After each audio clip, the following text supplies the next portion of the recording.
This is going to be a really big moment that everyone's going to want to listen to. We're expecting a weather update, obviously hoping that the weather is improving. And so we should find out in the next 10 seconds or so. So we're going to stand by for a moment and wait for the Corps to give Bob and Doug a call, and then we'll all hear the latest. SpaceX, we're at T-minus 1 hour. You are go for Section 6. When ready, report go for launch. We'll put it in work.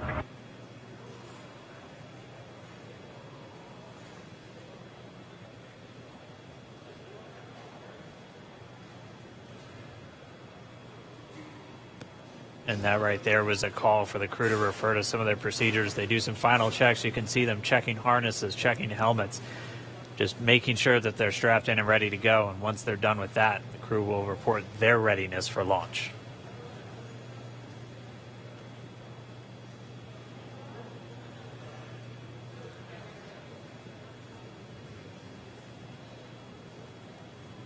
SpaceX Dragon in 6.4. Bob and I are go for launch. Copy, go for launch. And next up will be go no go pole at T-minus 45. Dragon copies. All right, the crew is go for launch. So we are inside of 1 hour, still waiting for the weather update. But I mean, this day is one for the history books. We're returning crewed launches to station from American soil on American rockets. It's been almost 9 long years since we retired the space shuttle program. I remember that day. I'm going to remember this day. It's been a long road to get here, countless hours by thousands of dedicated professionals from NASA and SpaceX. It's been an exciting week, but this last final hour is just so exciting right now. Today's mission will be Crew Dragon's second test flight and its first test with humans on board. It's been an awesome countdown so far. Weather, we're still waiting for that update, so it's still a watch item, but the crew is go for launch. So at T-minus 45 minutes, hopefully we'll get an update on that weather.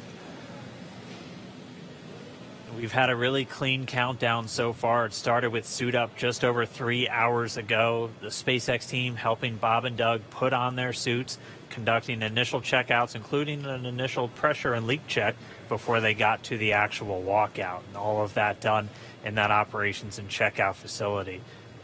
The crew walkout was where Bob and Doug gave their final goodbyes to friends and family gathered outside the operations and checkout building before they began that roughly 20-minute ride to pad 39A. Really touching moment, saying goodbye to their family, both their wives and sons right in front of them. Yeah, very touching moment. It's incredible to be able to watch these moments. And as they got into their Teslas, we got to watch them ride all the way to the pad, and we got some great footage there. And as you can see on your screen, this is some playback from earlier of them getting into those Teslas, about to make that drive down to the pad.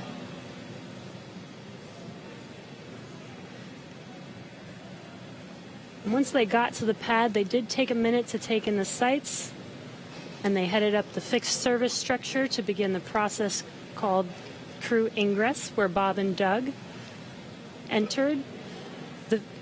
And there you can see on your screen as they're coming through the crew access arm, entering the white room right before they are able to ingress into the vehicle there. Again, this was from earlier. Yeah, this all from earlier. And as we said, that white room, the last place on planet Earth they're standing before they climb into Dragon for the ride uphill. SpaceX carrying over a tradition that NASA had where that was traditionally the room from Gemini, Apollo, and the space shuttle, that last place.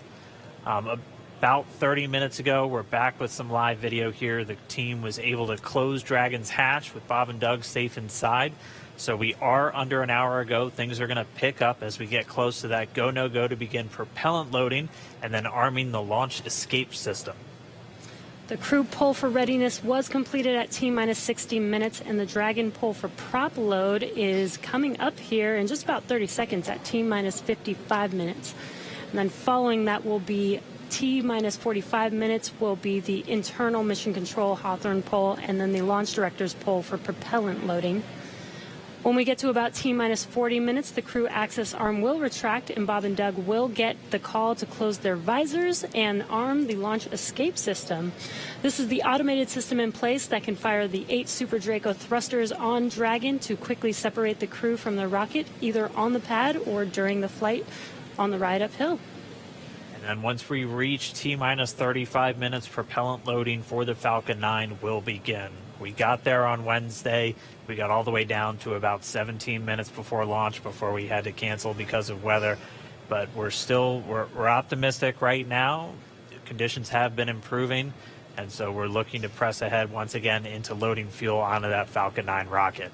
Throughout the countdown, we've been getting some incredible views of the astronauts inside Dragon, just making all of their final preparations, some close-up views of their suits and on the displays as they just are strapped in and ready for launch. The teams often describe the suits as an extension of that Dragon spacecraft. You can always think of it as a mini spacecraft inside of a spacecraft. It's got all of the life support, everything that they need, just like the capsule itself. Countdown 1 technical poll is complete. No constraints to proceed into launch escape system arming and propellant load. And there's that call out that the crew is ready. They are ready to load prop onto Dragon. So we are pushing forward towards T0. And while those suits do look great, they are also engineered to connect directly into Dragon's seats to provide communications, cooling, and the ability to pressurize if necessary. All right, well, we did get the call out that the technical teams on the ground are ready for launch escape arming and propellant loading. Again, things starting to pick up, things really starting to feel real. Let's jump down real quick to the team at Kennedy, see if you guys are just as excited. I can't sit still right now. It's starting to feel real. Yeah, it's hard to sit still in here, right, Leland? That rocket fuel going through my veins still. I know. It's so awesome when we see them sitting there in their suits. We're less than an hour away now. So far, things look like we might make it. We might make it. So I want to ask you what it was like the first time you put on a spacesuit when you knew you were going to space. Oh, that was February of 2008. We were in the ONC building getting the pumpkin suits on. A little bit different than the SpaceX fly SpaceX suits, but it was kind of surreal, you know. And to think that all of these, it took 10 years of training to fly in space. It took me 10 years from when I got in the Corps in 1998 to flying in February of 2008. So it was a long road to get there, but it was so worth it and so sweet. And you know, learning how to use the green apple, the connections for oxygen, for cooling, much different than these suits that we have here with SpaceX. And so it's a lot more complicated to go through that whole series of things that you have to do to make sure you're safe in the suit. But we've evolved, we're ready, and they look so cool and calm and collected in their suits and in the vehicle. They're focusing and getting ready to fly in space. And there's so much excitement around the center. I know, Leland, you've been getting some messages. You got another message from another astronaut. Yeah, Sunny Williams. Okay, so Sunny, She's Lauren, kind of the best. She's Sunny is she's awesome. commercial crew also. She was one of the original cadre. She was one of the Right. original 4 who trained with Bob and Doug from the beginning of the commercial crew program. And she's one of my classmates. Look at her there. What is she wearing? There she is. Hey, The Sunny. meatball! I forgive you, Sonny. No, she had the worm one on Wednesday, so she wore the meatball today. So She's it's the best. But now she can wear the worm ball, I guess. Yes. The worm ball, yeah, she can mix it up. But yeah, Sunny's awesome. She's training to fly on the Boeing Starliner in the not too distant future. So really glad she's watching and showing some love. So thanks a lot, Sunny, for sending that note. And again, we're looking at a live view of the Crew Dragon on top of a Falcon 9 rocket. You can see the crew access arm to the right of your screen. That's the hallway that Bob and Doug walked down to get into the White Room, which was the last place we saw them standing up before they climbed inside Dragon. And again, the wider shot there of Launch Complex 39A, where we are inside of an hour from liftoff, and I think we're just a couple minutes away from the poll we're going to hear before they start propellant load. Again, a 2-stage rocket there. And gosh, you guys, the weather looks not that bad. I mean, obviously that is not an official forecast, but it doesn't look quite as bad as it did Wednesday. We've got a little bit better odds. So there's the countdown clock. We're To helium.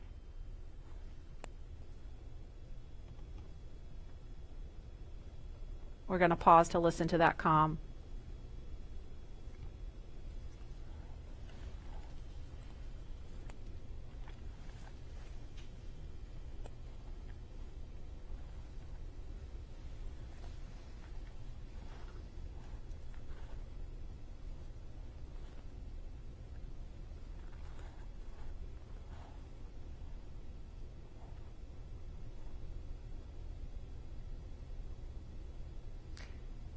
If you're just joining us, we're less than 50 minutes from the scheduled liftoff of the Falcon 9 rocket carrying Crew Dragon. And if we start to hear any kind of update on weather or polling, we will pause to listen in for that. But if things go as scheduled, we should be hearing the launch director verify go for propellant load at about T-minus 45 minutes. So we're going to send it over to Hawthorne to carry the ball. John Innsbrucker or Jesse, are you there? This weather is go at this time. Dragon copy. Go weather.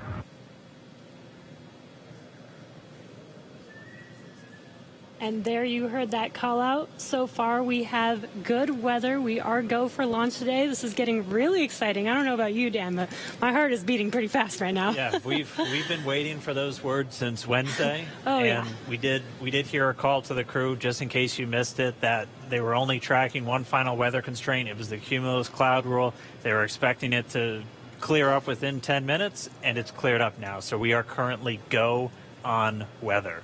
Yes, and it's been pretty incredible to be so close to launch, and the road leading up to this point has been pretty incredible as well.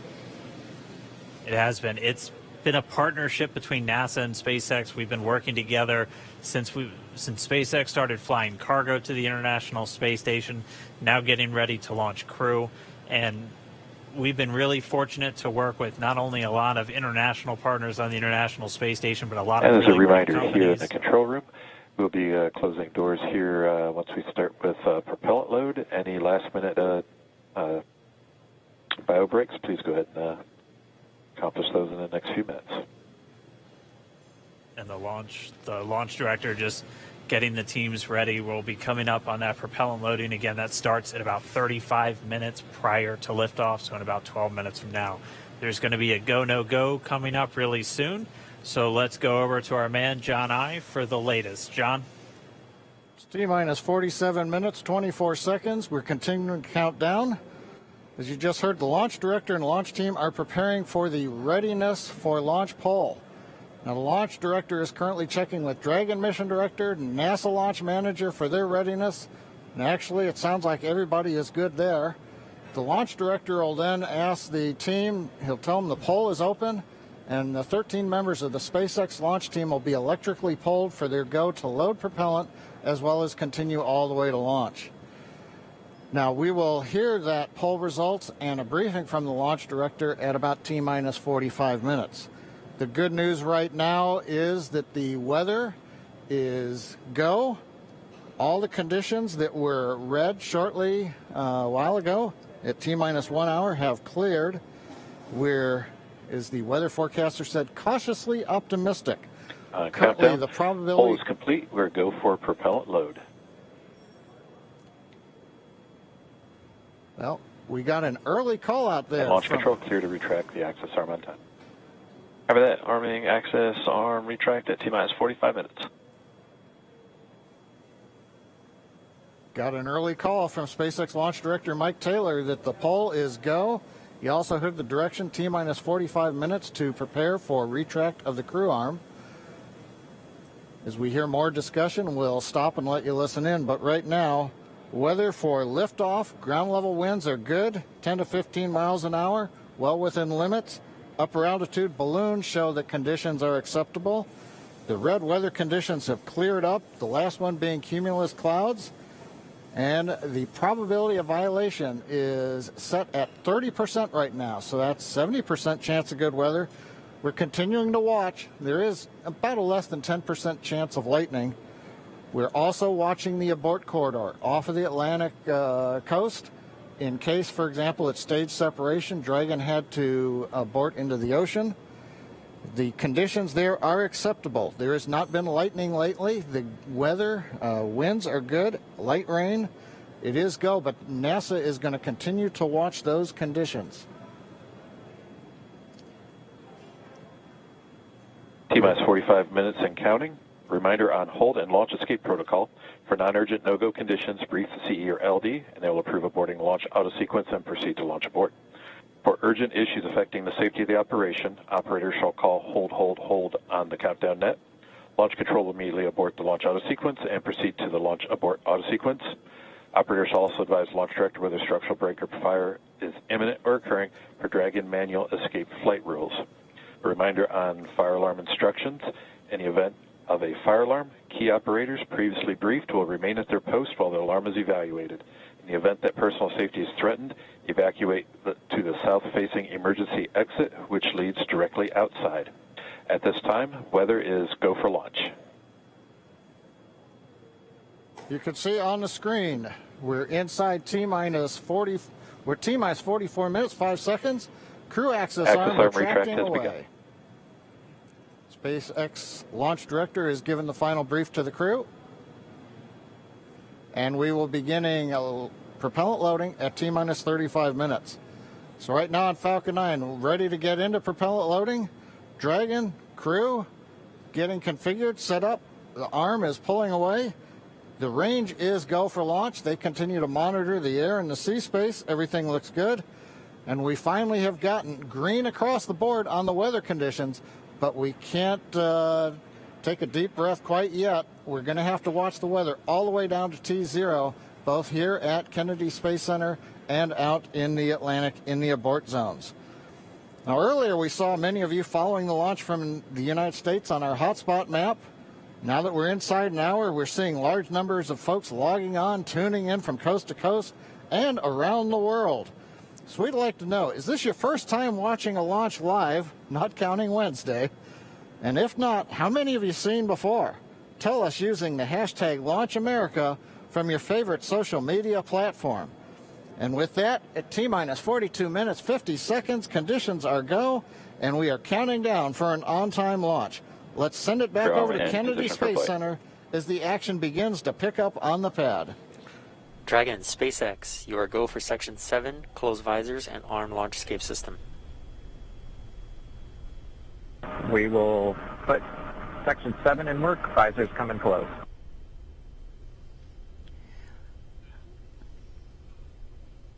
All right, the countdown clock is continuing to tick. My heart is continuing to beat 5 million beats a second. And we are getting so close. SpaceX Dragon in 7.2. Visors are closed. We're arming launch escape system. Copy. And as you just heard, the crew is arming the launch escape system. That is one of the absolute last big milestones prior to liftoff, other than nominal Falcon operations.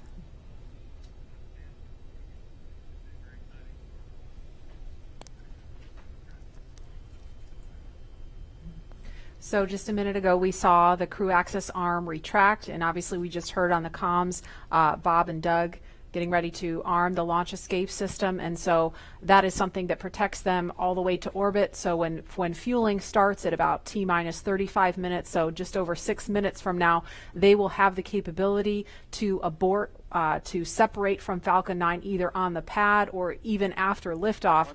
That's a critical safety capability. And we are going to go over to Hawthorne now to take us through these next minutes. Jesse? Section, switch in to nitrogen. Switch in to nitrogen. We did hear that call out that they are arming the launch escape system, so very exciting. SpaceX has designed Crew Dragon and Falcon 9 to be the safest launch system ever flown. So we brought back Nick Picone, SpaceX's Nick Picone, to talk more about this again. Thanks for coming back and joining us today, Nick. Hey, Jesse. Happy to be here. Still monitoring the launch here with our recovery and ground operations teams. Awesome. And Nick was our mission manager for our in-flight abort test earlier this year and now works on the Starlink team. Nick, on Wednesday you talked about the launch escape system. Could you just give us a brief summary today for those that are joining today? Sure. So the launch escape system, again, is our ultimate safety feature to keep Bob and Doug safe in the event of a major Falcon anomaly on the pad. The system is designed to automatically fire if either vehicle detects a dangerous condition developing.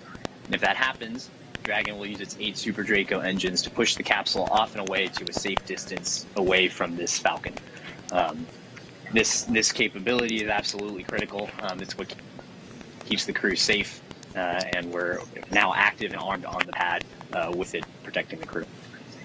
And as you mentioned, the launch escape system allows the Dragon to separate and get away from the vehicle. I believe it goes into the ocean. What happens after it lands safely in the ocean? Correct. So for most of our failure modes, the successful end state is Dragon deploying parachutes, splashing down safely in the ocean. But since a launch escape can happen while the vehicle's on the pad or anywhere in flight up through orbit, it could be splashing down right off the coast of Cape Canaveral. It could be splashing down thousands of miles away in the North Atlantic. If that happens, to make sure we can get to Bob and Doug as quickly as possible, the Space Force's 45th Space Wing, Task Force 45, has pararescue teams staged and ready all around the world, ready to drop in and rescue Bob and Doug as soon as possible. And you mentioned that the launch escape system will keep them safe all the way up to orbit. What other options are there after Dragon is in orbit? Sure. So if for any reason we're unable to dock to the International Space Station, we have several pre-planned return trajectories, which will bring the capsule down to a splashdown point close to shore, where NASA and SpaceX recovery forces will be waiting to recover them. It'll look like an otherwise totally normal recovery operation, except for the early end of mission. This operation is something we're doing with one of 2 identical crew recovery ships. We do that because the landing sites, we want to maintain as much flexibility as possible. There could be changing weather conditions that bring down one site and leave the other one up. So we have those 2 identical ships, one in the Atlantic, one in the Gulf of Mexico. And our space operations team can redirect the spacecraft to go to whichever site is the safest option for the crew at that time. And with the vehicle, in almost any scenario, it sounds like the vehicle will land into the ocean. And it may look like a gentle landing into the ocean, but it's a pretty dynamic event happening. And you mentioned there are teams that are ready to go and rescue the vehicle and the astronauts on board. How do you prepare for something like that, especially with so many different scenarios that could happen? Sure. So we're lucky to have had about a decade of recovery experience with Cargo Dragon 1 in our previous trips to the International Space Station. That, along with our booster recovery missions, we've got a great team of recovery operators here who have a lot of offshore experience with our spacecraft. The system, though, that we took that experience, we built up a new crew recovery ship, 2 identical crew recovery ships, I should say, which have a lot of those lessons learned baked into the design of that ship and the operations. These new ships have complete medical facilities, an operational helipad, and redundant communications, power, and propulsion to make sure they're robust and ready for anything we encounter offshore. We've also done tons of training exercises with SpaceX team, the NASA team, and the rescue forces I mentioned earlier, practicing capsule recovery, emergency scenarios where we have to get the crew out of the capsule while they're still in the water, as well as those helicopter evacuations, taking off and landing from the pad many times so that we make sure the team is ready to do that. They're all staged and ready. They feel ready to support, and will be ready to call on us if anything goes wrong today. Awesome. It sounds like Bob and Doug are in some really good hands and will be safe no matter what occurs on the vehicle. So thank you, Nick, for joining us again, for walking us through all of those details. I hope you're just as excited as we are for a launch coming up here very, very shortly now. So we're going to send it over to KSC to Lauren. Thank you, Jesse. So as you just heard, fueling is about to begin at T-minus 35 minutes. We are about 50 seconds away from that. And so we're getting really, really close to the first launch of astronauts into orbit from American soil since 2011. The launch escape system is armed, which, as you know, happens before fueling. And Dragon propellant load, that's the propellants that are inside of the Dragon capsule, not the rocket. Prop load for Dragon took place weeks ago and just a few miles down the road in what we call Dragonland. And those propellants, they are MMH, or monomethyl hydrazine, which is the fuel that we use. It's hypergolic fuel. And NTO, or nitrogen tetroxide, that's the oxidizer. Those two come together and they ignite in space to propel the vehicle. You don't need that TTEB or a third thing to ignite, because hypergolic propellants don't require it. You just need the fuel and the oxidizer. And as you just heard, propellant load has started on Falcon 9, and that's awesome. All right, so that bipropellant system feeds all of the engines on Dragon. So Dragon has 12 service section engines in each. So there's 3 in each quad, 3, 3, 3, and 3. Those are used for on-orbit maneuvering for Dragon. There's also 4 additional Dracos that are underneath the nose cone for large Delta V maneuvers that the vehicle will perform. But the engines that Nick Picone was talking about earlier are Super Draco engines. We have 2 in each quad of the vehicle, so 8 total. And those are bigger engines with a high flow propellant system, and those are what lift Dragon off of Falcon 9 in the unlikely event of emergency that requires us to get off of Dragon, off of Falcon. Now, you probably remember, let's see, Mercury, Apollo, Soyuz, they have that big pointy tower on top. That's the launch escape system for those vehicles. It's actually just another rocket on top of the spaceship that lifts the vehicle off. In the case of Dragon, our escape system is integrated into the vehicle completely. And so that's just better from one less thing you have to jettison every single flight. But it also allows us to have escape capability from the pad before T0 all the way through to orbit. And so even if the very last minute, if we needed to get off of stage 2 while we're in space, we could actually escape to orbit. So yeah, that's the escape system for little baby Dragon here. Thanks, Lauren, and thanks for walking us through that, because I think it's really important that people understand that critical safety capability, and that's the whole point when we hear that launch escape system is armed. What that means is that in an instant, they can separate from Falcon 9, shoot up into the air, and they can splash down safely in the Atlantic Ocean under Dragon's parachutes. And it was designed to do that. So now that fueling is underway, it's been going on for about 2 minutes now. So they have that safety capability ready to go on standby in an instant if they need it. And so we want to go over to Hawthorne now for an operational update from John Insprucker. John? Fuel and stage 2 fuel, all flow rates tracking nominally.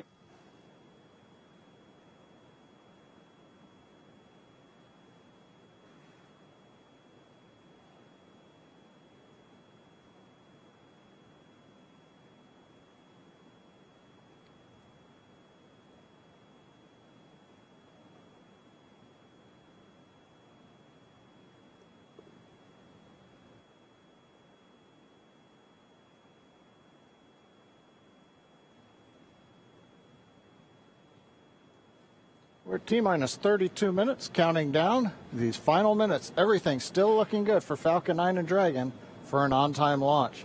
Falcon 9 did begin propellant load at T-minus 35 minutes at planned. Now on the Falcon 9, we use a fuel and oxidizer as the propellants that power it. The fuel is commonly known as RP1. That's rocket propellant grade 1 kerosene. The oxidizer is densified liquid oxygen, also called LOX. Densified means it is kept much colder than typical for launch vehicles. This allows for more oxidizer to be loaded into the first and second stages. Now with the fuel and oxidizer on hand, we need an ignition source to complete that fire triangle, as we call it. For this, Falcon 9 uses a fluid called TTEB. It ignites in the presence of oxygen and gives off a green-colored flame. Now it's hard to see on the first stage ignition due to the water that will be spraying on the pad, but you might just see the green flare as the second stage engine ignites following stage separation over 2.5 minutes into flight. Now currently first stage fuel tank is about 10% full. The first stage, as a reminder, as you look on the left side of your screens, the first stage is the long white cylinder at the bottom, topped off by the black cylinder. So over 2/3 of the rocket is that first stage. So the fuel tank is getting loaded. We're also loading the liquid oxygen into the first stage also. The second stage, which is the top 1/3 between the Dragon and the black cylinder, that's the white second stage, that is being loaded with fuel right now. That's about 8% loaded at this moment. Liquid oxygen loading is going to begin on second stage at T-minus 16 minutes 30 seconds. Liquid oxygen loading will continue on both stages all the way down to the last few minutes of the count. We're also loading helium into pressure vessels on the stages. That's used to pressurize tanks in flight as the propellant is pulled out by the strong Merlin turbopumps. On board the Dragon spacecraft, astronauts are monitoring systems while the propellant is loaded into Falcon 9. While we mentioned we had trained them with sounds that we had recorded on board. They've been through most of the propellant load, and they are now experiencing those sounds and vibrations. Stage 1, the cryo range helium load continues started. to report no problems. They are go to support launch. Weather, the last of the red conditions cleared up about 15 minutes ago. Everything is marginal but acceptable on the weather. We'll continue to watch all the way through the countdown. Now, as a reminder, today we are now into an instantaneous launch window now that we've begun propellant loading. So at this point, if we hear a hold for any reason, we'll have to stand down and target our backup launch opportunity tomorrow, May 31st. Thanks, John. For Demo 2, Bob and Doug's flight to station will take about 19 hours, and their journey is fairly similar to the trip our Cargo Dragon makes back and forth to the International Space Station, but with two noticeable differences, and that's docking and splashdown. And as we await T-minus 0 in just under 29 minutes from now, the ground operations teams are doing a series of system checks to make sure Dragon and Falcon 9 are both ready for liftoff.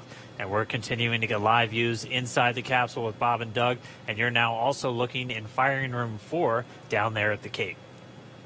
Once we hit T0 and a successful launch occurs, we will watch Falcon 9 and Dragon make their ascent until the Falcon 9 first and second stage separates and sends Dragon on its way to the space station.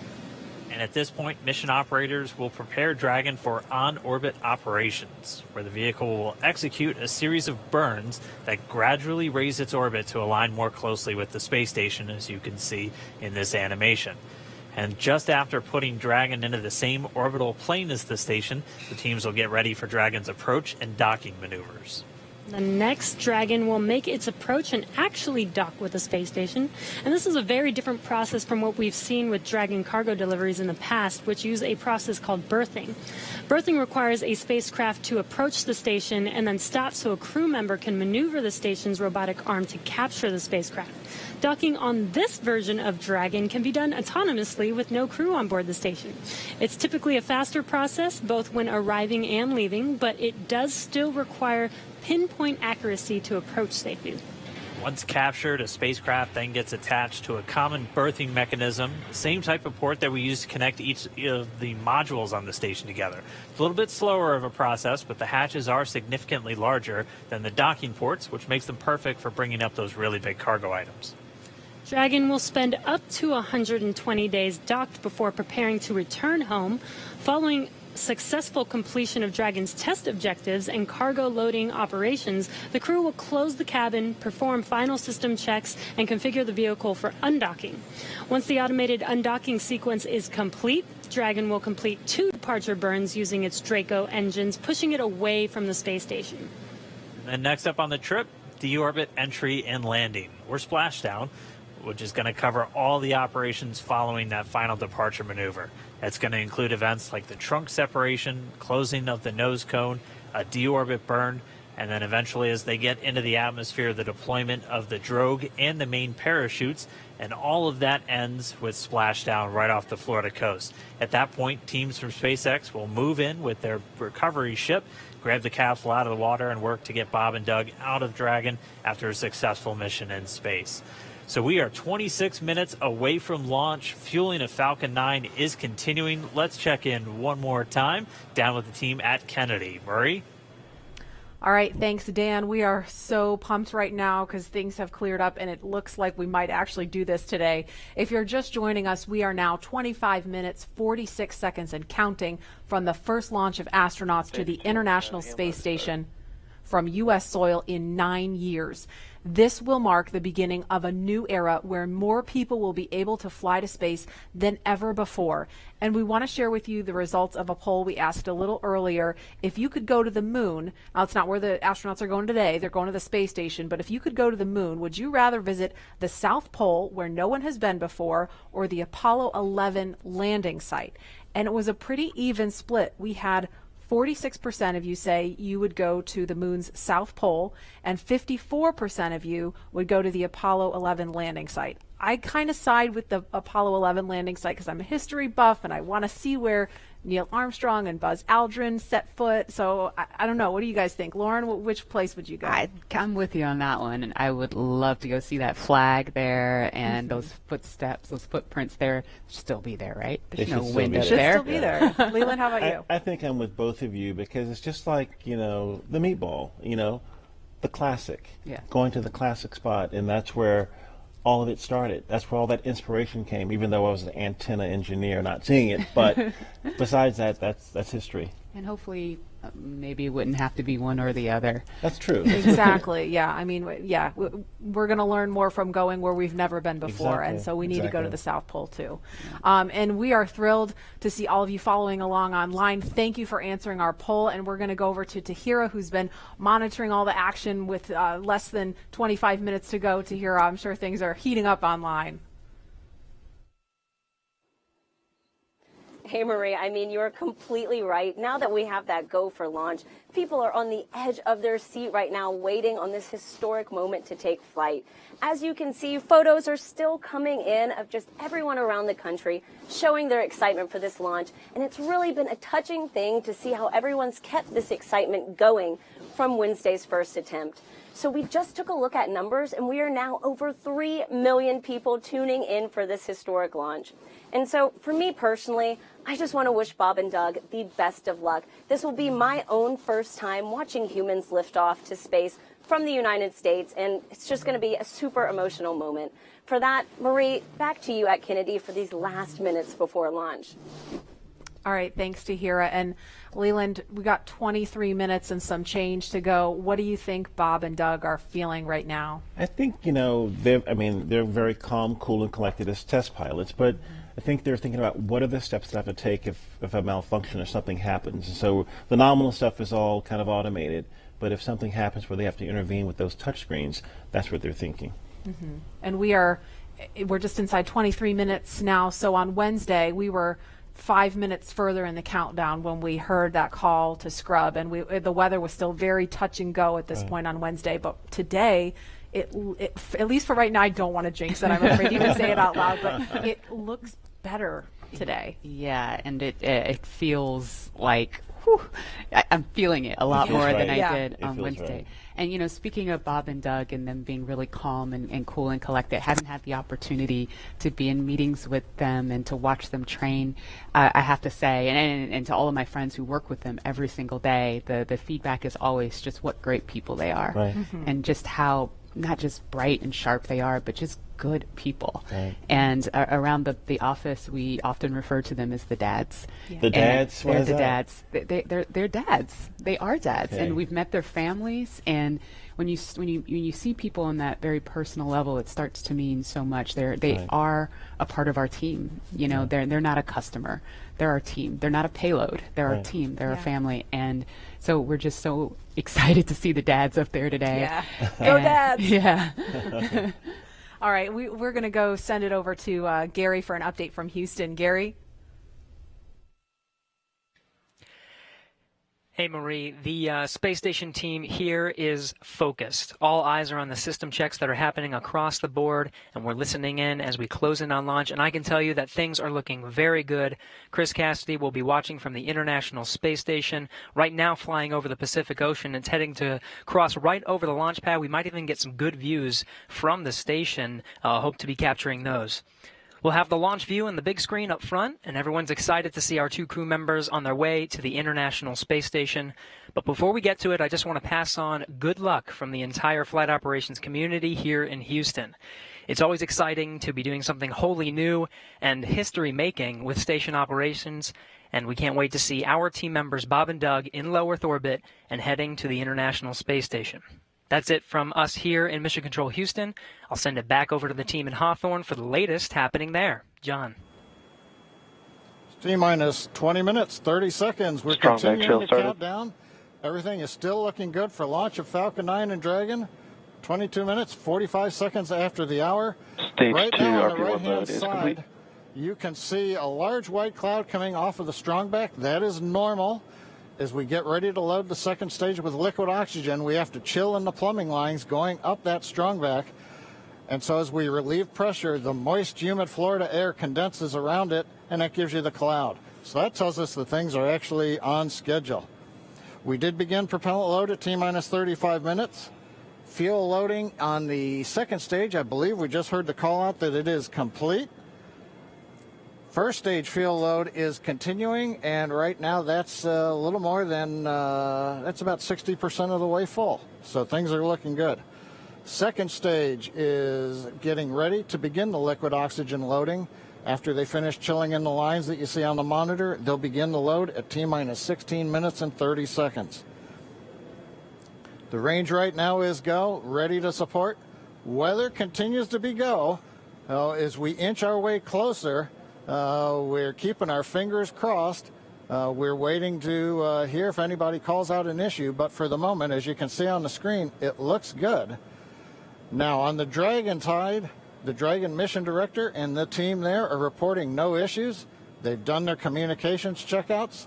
The crew access arm, as you can see, is retracted away from the spacecraft. The crew is strapped in, and they are ready to go. Now, final instructions will be going to the crew at T-minus 10 minutes. The crew displays will be configured for launch, and that setup will give astronauts Bob Behnken and Doug Hurley insight into how the launch is proceeding and provides constant updates on vehicle health. We've already heard the crew give their go, close their visors, and get ready for launch. For Dragon, it'll enter terminal count at T-minus 5 minutes. When it transitions to internal power, we'll hear continued callouts on the countdown net as we get close to zero and to liftoff. But right now, at T-minus 18 minutes, 15 seconds, everything continues to be go for an on-time launch. So, Dan, Jesse, things are looking pretty good. How are they doing over at your stand? Things are great from about 15 feet away from you, John, and honestly, things are looking pretty great down at the pad there. We're seeing a lot more blue in the sky. Green is the color we want when we're talking about weather, and that's where we're sitting right now. So we're continuing to count down. We are under 18 minutes away from liftoff. Again, it's an instantaneous liftoff it's going to be 12:22 and 45 seconds here on the West Coast, 3:22 and 45 seconds over on the East Coast there in Florida. Just a reminder, it's going to be about a 9-minute ride up to orbit for the Falcon 9 and Bob and Doug on board Dragon.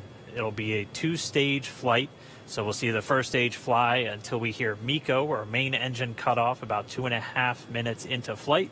After that, the second stage will take over and continue to power them the rest of the way. Second engine cutoff comes in just under 9 minutes at about 8 minutes and 44 seconds. Following that second stage completing its job, it'll continue to coast for about 3 minutes. It'll do a slight attitude adjustment and null out any rates, so make sure it's not in any kind of a spin before they do separation. So that's when the Dragon spacecraft will physically separate from the Falcon 9 vehicle, and Bob and Doug will be flying free. It's about a 19-hour ride if we launch today on time. So that means Bob and Doug will get on orbit. They'll have a number of burns, or those firings of those Draco thrusters that they'll do over Stage 2 LOX load started. We hear the LOX. The liquid oxygen load has now started on Stage 2. But again, they're going to be doing a series of burns on the way uphill towards the International Space Station, 5 spread out over the first 16 hours or so of their flight until they get much closer and it's time for that approach and docking. And we are expecting that with an on-time launch to happen today. That'll be coming tomorrow in the afternoon. All right, now that we're under 16 minutes away, we have a special guest joining us. I'm going to toss it over to Jesse. We are T-minus 15 minutes and 45 seconds from liftoff of our second demonstration mission today, and we have the honor of having SpaceX's President and COO, Gwen Shotwell, join us. Thanks, Gwen, for coming out and taking a few minutes to chat with us. Thanks, Jesse. We know you've been on console. How's the countdown been going so far in there? Countdown is clean today, just like it was Wednesday. We did clear the weather hurdles sooner than we did on Wednesday. And the only thing we're watching right now is downrange weather and lightning at the staging location. Of course. But we will clear that hurdle at T-minus 7 minutes. Awesome. Great. Very exciting. Now I'm going to throw it back to 2012 because you were on console for Dragon when it was first making its way to the space station. How does that experience compare to today? Stage 2 locks is on the DPUs. So I was nervous then. I stopped getting nervous for launches. Today I'm nervous again. Super nervous. Stomach and throat. Understandable. No, it's a fantastic day today. I'm really excited. The team is pulled together. It's such a professional operation. And when I say team, by the way, I mean SpaceX and NASA. These folks have been working incredibly hard and have done a fantastic job. Yes, and we are all so excited. And we know that you have to get back inside of Mission Control, but is there anything that you wanted to say before liftoff to NASA and SpaceX? Well, I want to thank NASA, of course, for their generosity and their help with getting to this place. I want to thank all the SpaceXers who have come together to make this moment in history. And I want to thank Elon for hiring me. We thank Elon for hiring you as well. Thank you so much for joining us. We'll let you get back to Mission Control. And good luck with launch today. Thanks, Jesse, and Godspeed, Bob and Doug. Well, we are so excited. We are just a few minutes away from countdown, so we are going to turn it over to Dan and John for the final minutes in terminal count. Take it away, John. T-minus 13 minutes, 30 seconds, continuing to count down. We're continuing to load fuel onto the first stage. That should finish up in just about 6 minutes. Fuel is completely loaded on the second stage. That's closed out. And we are continuing to load liquid oxygen on both the first and second stage. The liquid oxygen load beginning on the second stage just about 3.5 minutes ago. We are also loading cryogenic helium into the storage vessels on the first and second stage, getting in the last little bits of helium when we keep it cryogenic, cold and liquefied. That gets us, just like we do with liquid oxygen, the maximum amount into the storage volume so that we can get the most performance out of the vehicle. Right now, we are in a fairly quiet state on the vehicle. Ground pumps continuing to put the propellant in to first and second stages. Next significant issue, callouts that we're going to hear will probably be inside the T-minus 10 minutes when they talk to the crew. We'll listen for that. But at the moment, everything continuing to look good at T-minus 12 minutes and 20 seconds.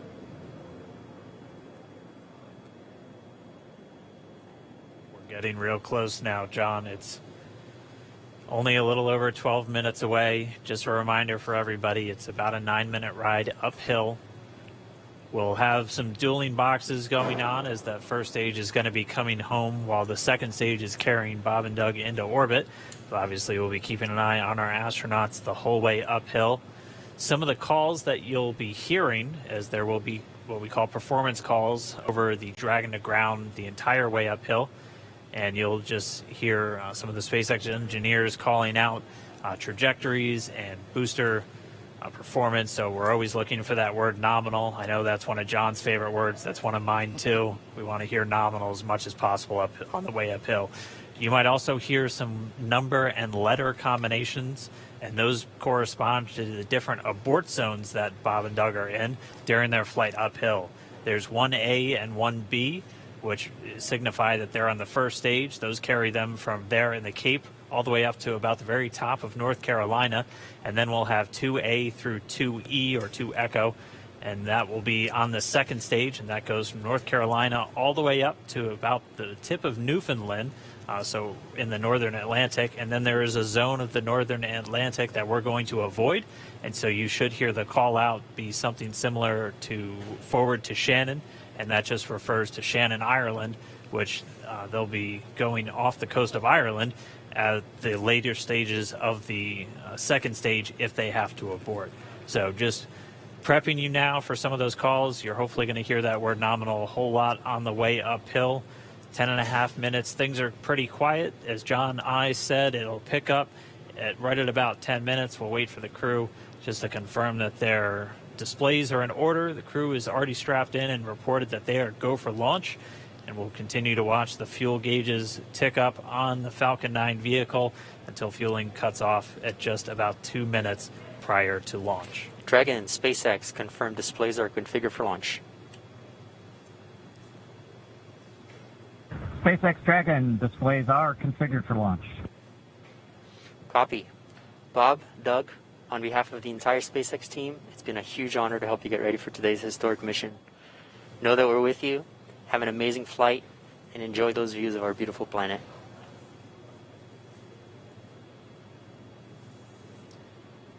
Thanks, Jay. It is absolutely our honor to be part of this huge effort to get the United States back in the launch business. We'll talk to you for more, but thank you. Copy all. Thanks for those words. The SpaceX Corps, so again, that voice that's going to be talking to Bob and Doug throughout their mission from right here in Hawthorne, just offering a few quick words. The crew did confirm their crew displays are configured for launch. We are coming up on 9 minutes and counting. We've gotten through T-minus 10 minute with the crew discussions. Activity is now going to switch over to Falcon 9.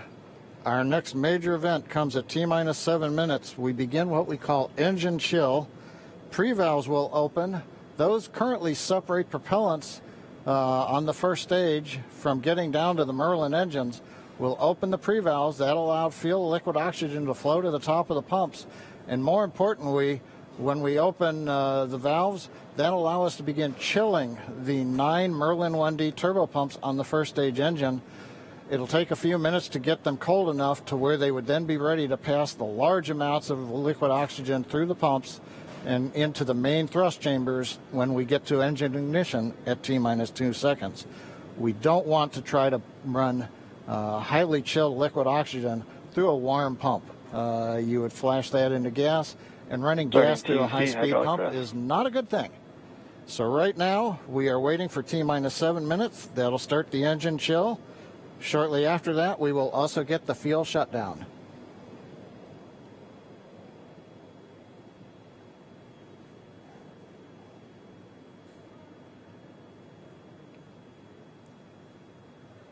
Listening to the SpaceX launch director in the background there. As I mentioned, at T-minus 7 minutes as we start the chill, we will also get into the final topping off of stage 1 fuel, and then the fuel load will complete.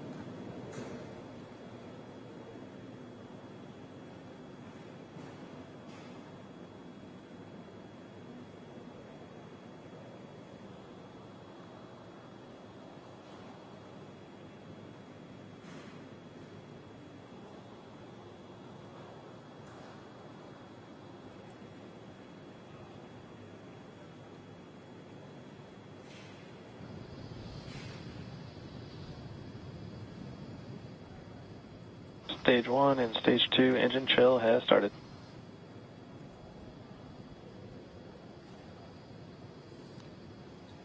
We've heard the call out. Stage 1 engine chill has started. That's gone up to the crew so that they've got situational awareness. As I mentioned, the pre-valves are open. And now we are topping off first stage fuel, getting ready to finish the fuel load. Liquid oxygen load on first and second Engine stage hydraulics at pressure. will continue until the last 3 to 2 minutes of the countdown. We should hear that call out RP1 load complete coming up in about 6 minutes. Again, RP1 is just that densified kerosene or that rocket fuel that Falcon 9 is going to be used to power Bob and Doug to orbit today.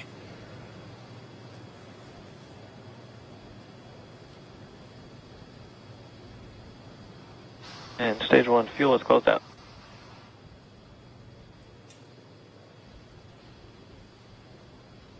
Right on time.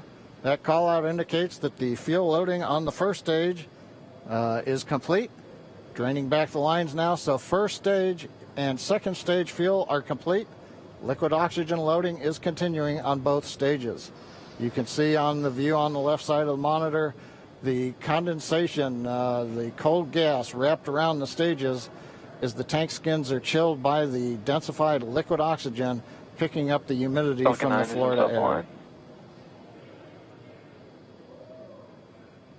It looks like at this moment we're a little more than 90% full on the oxidizer on the first stage, ticking up towards that 80% mark on the second stage. We'll be counting down all the way till about 2 or 3 minutes, as John and I just said, until everything is loaded in Falcon 9. Heaters closing out. And then we will be go for launch. Dragon has transitioned to configure for terminal count.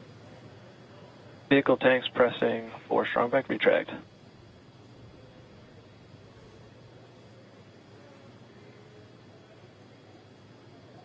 We're pressurizing the Falcon 9 tanks. We're going to open the clamp arm around the second stage and begin to retract the strong back.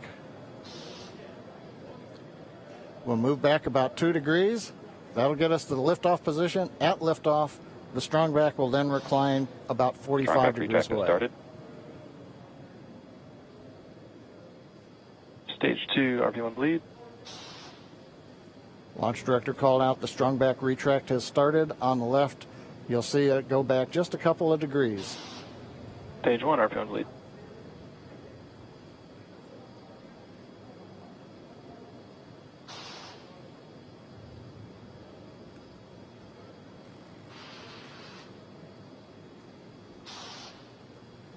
We are just 4 minutes away from liftoff. Again, at this moment, Bob and Doug are really just laser focused on those displays. They have insight directly into Dragon and the Falcon 9. They're able to see where their fuel loading is at, how everything's progressing down with the count. AFTS final setup started.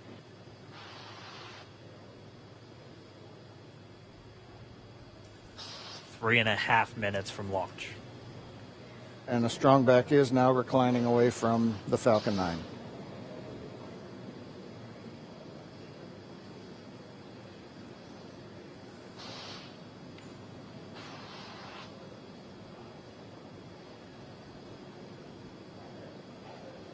MVAC igniter purges.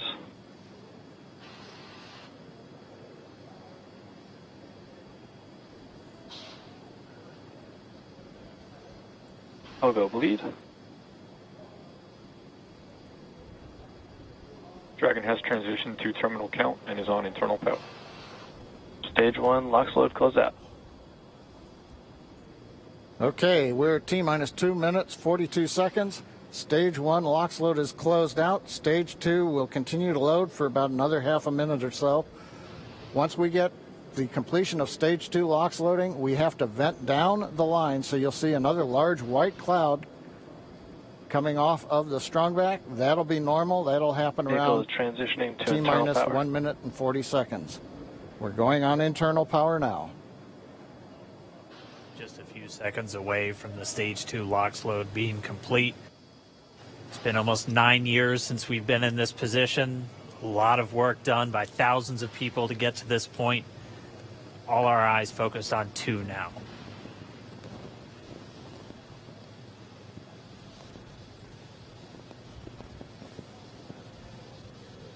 Stage 2 LOX load is closed out. Propellant fills are complete.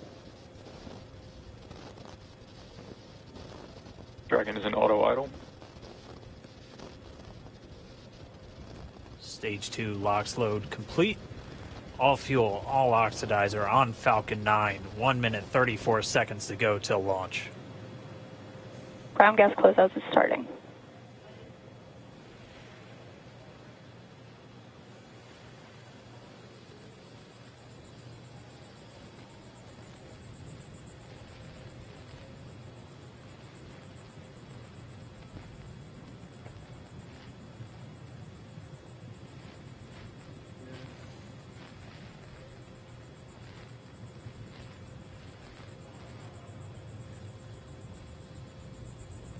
Falcon 9 is in startup.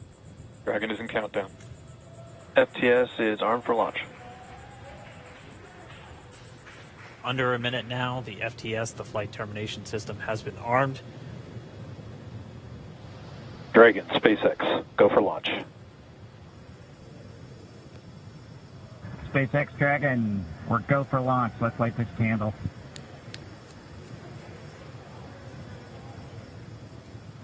T-minus 30 seconds.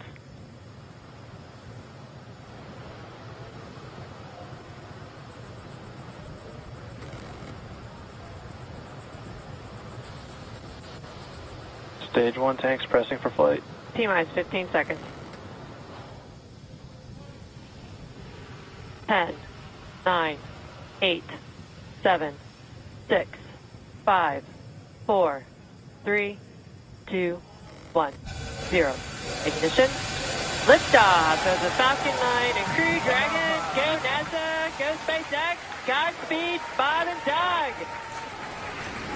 America has launched. And so rises a new era of American spaceflight, and with it the ambitions of a new generation continuing the dream. 20 seconds into flight, stage 1 propulsion is nominal.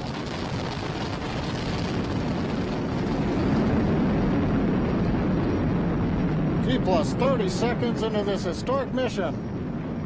Flying crew on board Dragon and Falcon 9, and look at them go. Falcon power telemetry nominal. M1D throttle down. We're throttling down to get ready for the period of maximum dynamic pressure. We're in the throttle bucket. Reports say all systems are go. Vehicle is supersonic. We've exceeded Mach 1 on the Falcon 9. M1D throttle up. We're throttling back up to full power as we're through max Q. Copy, 1 Bravo. And we heard that 1 Bravo call out. That's just the second abort zone that they're in. They'll continue to be on this until the first stage has done its job and they switch over to the second. At this point, Bob and Doug pulling about 2.3 Gs, 2.3 times the Earth's gravity, already moving at over 1,500 miles per hour. We've heard the call out for MVAC engine chill. That's getting the MVAC engine ready to light. That'll come at about 2:44 into flight. Right now, everything continuing to look good. Next major event coming up is going to be the triple. We'll have main engine cutoff of the 9 first stage engines, stage separation, and then ignition of the second stage engine to continue to carry astronauts into orbit. Coming up in about 20 seconds. M1D throttle down.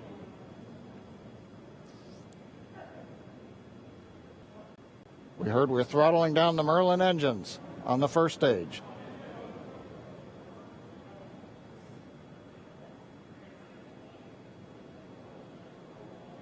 And we have MECO. MECO. 2 Alpha. Falcon stage separation confirmed. Copy, 2 Alpha. MVAC ignition.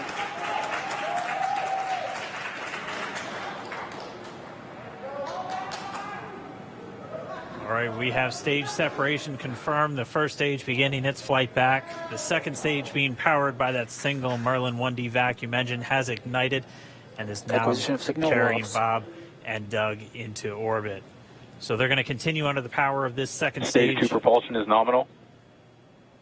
Which will cut off at SECO, or second engine cut off at about 8 minutes and 44 seconds into today's flight. So a little over 5 minutes to go still on this second stage. You heard the call out 2 Alpha, so they're now in the longest abort zone that carries them all the way from about North Carolina up the eastern seaboard almost to Canada. Things looking good though, getting good call outs, nominal propulsion on that second stage. Bob and Doug continuing to make their way into orbit.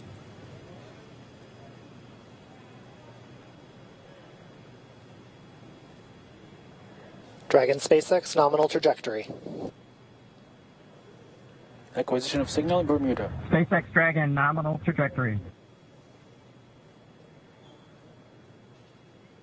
All right, here in nominal trajectory, so Dragon pointed in the right direction, continuing to make their flight uphill. Heard acquisition of signal Bermuda. That's one of the other ground stations that they're using to get telemetry and data back from this spacecraft. Stage 2 propulsion is still nominal.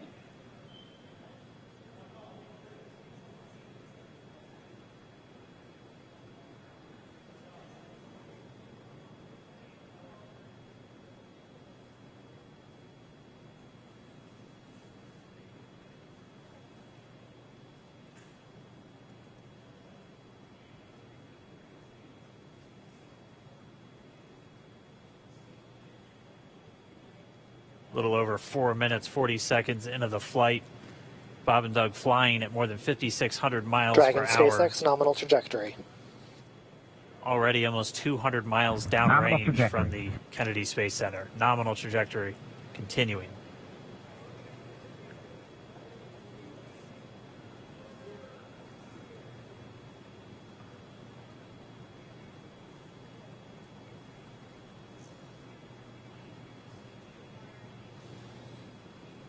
And while they continue uphill, looks like we are getting a view of the first stage as well. Yep, on your right screen, you can see that first stage with the grid fins deployed. It's making its way back to attempt to land on our drone ship, Of Course, I Still Love You today. And we're just about a couple minutes away from the entry burn, and that's where 3 of the 9 Merlin engines do ignite to help slow the vehicle down as it re-enters back into the Earth's atmosphere. And then after the entry burn will be the landing burn, which is just a single engine Dragon burn. SpaceX nominal trajectory. And you heard Nominal starting trajectory. chill for entry burn. there's that call out. They are still on a nominal trajectory on Dragon, still on second stage, and that's that MVAC engine on second stage on your left screen.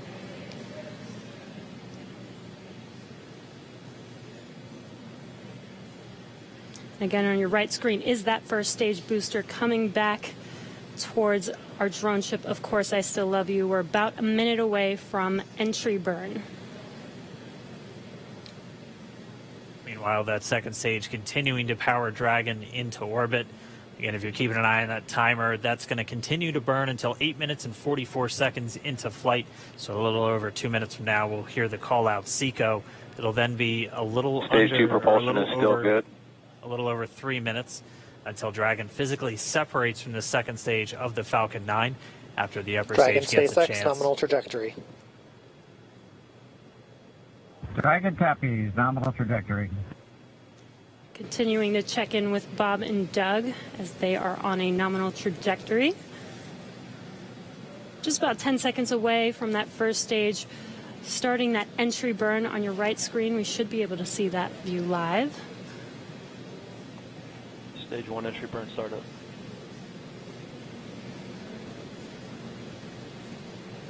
And there is that entry burn beginning. This burn lasts about 36 seconds long. Stage 2 FTS is saved.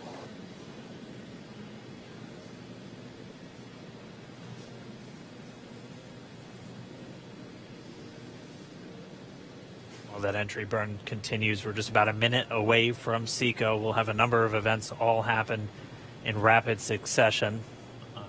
That'll be the second engine cutoff. Stage 1 we'll be entry burn looking for that stage 1 landing burn shortly after.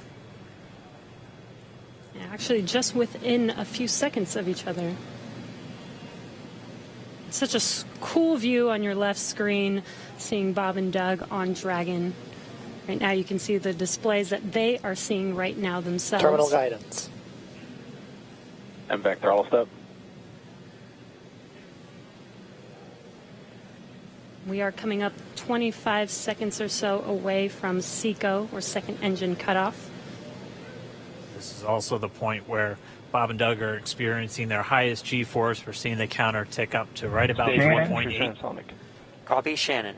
You heard Shannon, so that just means they're in their final abort zones. If they were to abort at this point, it would either be an abort to orbit or to land off the coast of Ireland. Standing by for second Stage 1 landing cutoff startup. confirmation. MVAC throttle step. MVAC shutdown. Stage 1 landing line. Confirmation of SECO's second engine cutoff. Now we are waiting for our first stage to make its way to our drone ship. Of course, I still love you. Dragon SpaceX nominal orbital insertion. Launch escape confirmation is nominal Dragon orbital copy. insertion. Nominal orbital insertion. And what you're seeing on your screen is a live view of our drone ship, where our first stage will be coming down. Looks like we lost that live view, but we'll wait for confirmation of that landing shortly here. Falcon 9 first stage successfully landed. And there you can see on your screen, Falcon 9 has landed. This is the first Falcon 9 to carry humans to orbit, so very exciting for us. And as you can see on your right screen, Bob and Doug are still making their way to their targeted orbit. M1D to recovery 1. So exciting today. M1D. It doesn't stop. It does not stop. All right, we did hear again that call out, good orbital insertion, so that means Falcon 9 and Dragon right now exactly where they're supposed to be. M1D to FRC on recovery 1. And it's right at about 12 minutes when Dragon will separate. Looks like we saw a 0G indicator floating around there. I know Bob and Doug owe us a little bit about what exactly that is that they brought up with them.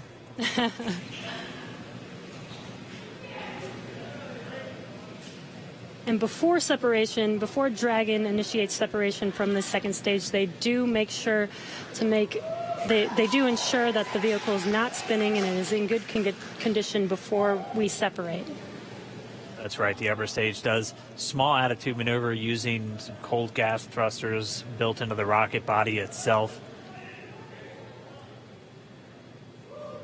Exactly. So we do expect that separation to occur in about a minute from now, but they do wait until they have full confirmation that it is ready to separate. Such cool views. I cannot get over this view that we are seeing right now. Bob and Doug on the right screen inside of Crew Dragon out in space. Yeah, already 200 kilometers over planet Earth, or a little over 124 miles, traveling in excess of 2,700 meters. 27,000 meters per second, or about 16,000 miles per hour.